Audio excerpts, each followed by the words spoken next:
Assalamualaikum warahmatullahi wabarakatuh. Salam jumpa pemirsa. Senang sekali hari ini saya Kori Hafizah kembali menemani Anda dalam Bincang iNews.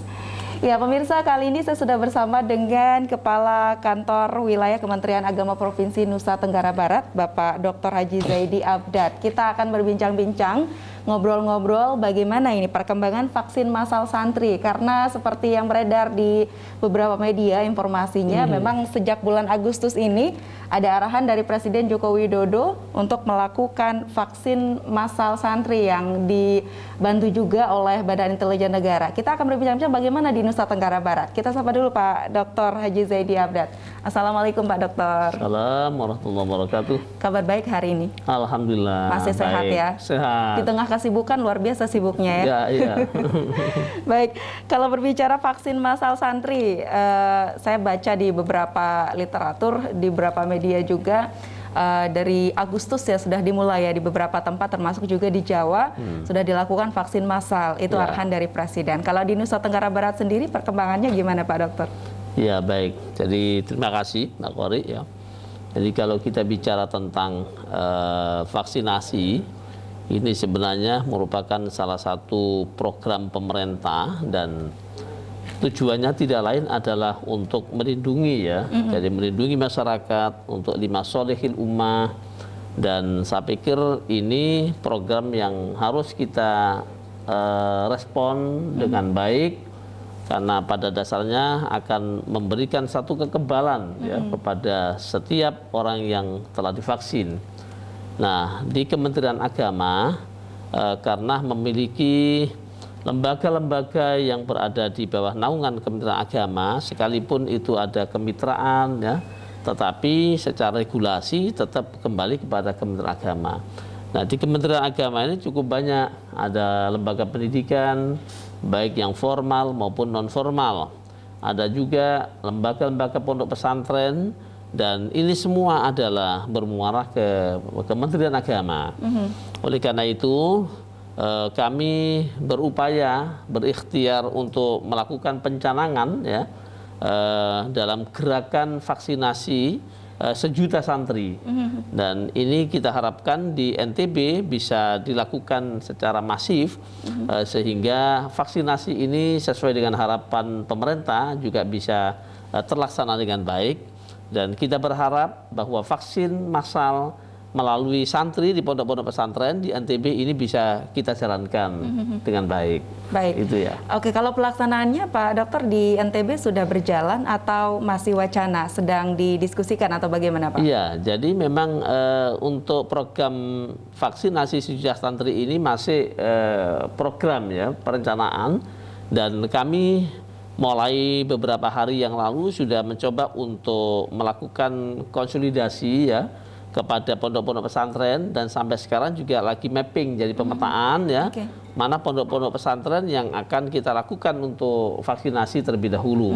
Dan kemarin juga sudah beberapa pondok, terutama kita mulai dari Pulau Lombok dulu ya, ada Azizia ya, ya di sana juga tentunya pesantrinya hampir 4.000 lebih ya.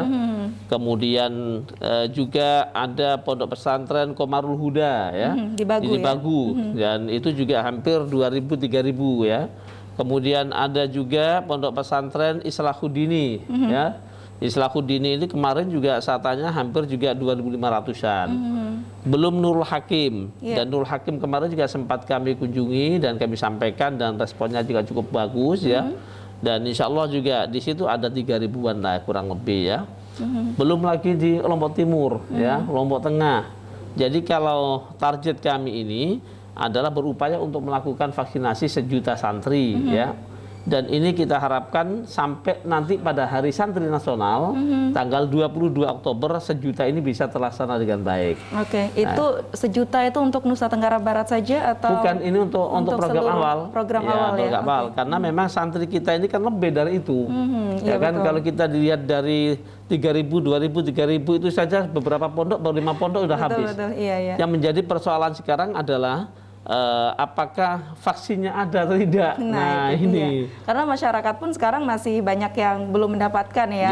Ya. Berburu vaksin, banyak yang Berburu ngantri vaksin. dan lain sebagainya. Tapi kalau pemetaan yang disebutkan tadi Pak Dokter, berdasarkan banyaknya ataupun besarnya pondok pesantren atau mungkin dilihat dari zonanya juga begitu?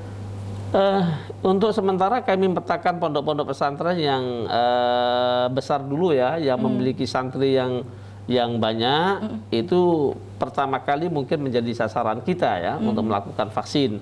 Dan tentu ini adalah koordinasi dengan pengurus ya, dengan para tuan gurunya, dan tidak serta-merta begitu datang ke pondok kemudian bisa, karena itu ini harus koordinasi dengan wali murid atau wali santrinya. Jadi ada juga memang wali santri yang takut anaknya divaksin. Ada ya? Ada. Jadi ini yang masih kita melakukan pendekatan-pendekatan untuk memberikan pemahaman kepada masyarakat sebagai wali santri di pondok pesantren, sehingga nanti kita harapkan anak-anak santri itu sudah bisa tervaksin semua. Karena ini adalah untuk kekebalan mereka, dan tentu juga ini bagian ikhtiar kita untuk melindungi mereka dan melindungi kita semua. Karena ini kita hidup pada masa pandemi COVID seperti ini juga harus banyak ikhtiyat, kehati-hatian. Baik, apalagi santri jumlahnya banyak dan juga tempatnya kadang ada juga yang satu kamar beberapa orang begitu ya, yang harus benar-benar dilindungi. Betul, begitu ya Pak Dokter ya. Baik, kalau tanggapan dari masing-masing pimpinan Ponpes bagaimana terkait dengan hal tersebut? Kalau saya melihat beberapa pondok pesantren yang sudah kami komunikasikan, itu responnya cukup bagus. Bahkan wah, ini bagus sekali Pak Kanwil, karena kita juga mengharapkan anak-anak kita juga punya kekebalan ya, dan alhamdulillah sekarang pengasuh-pengasuh pesantren juga tidak seperti awal-awal ya. Kalau sekarang ini mereka welcome, mereka sadar bahwa ini betapa pentingnya untuk vaksin anak-anak itu. Baik, menarik sekali perbincangan kita pemirsa. Nanti kita lanjutkan lagi Pak Dokter, kita jeda dulu. Pemirsa jangan kemana, kami akan segera kembali setelah pesan-pesan berikut ini.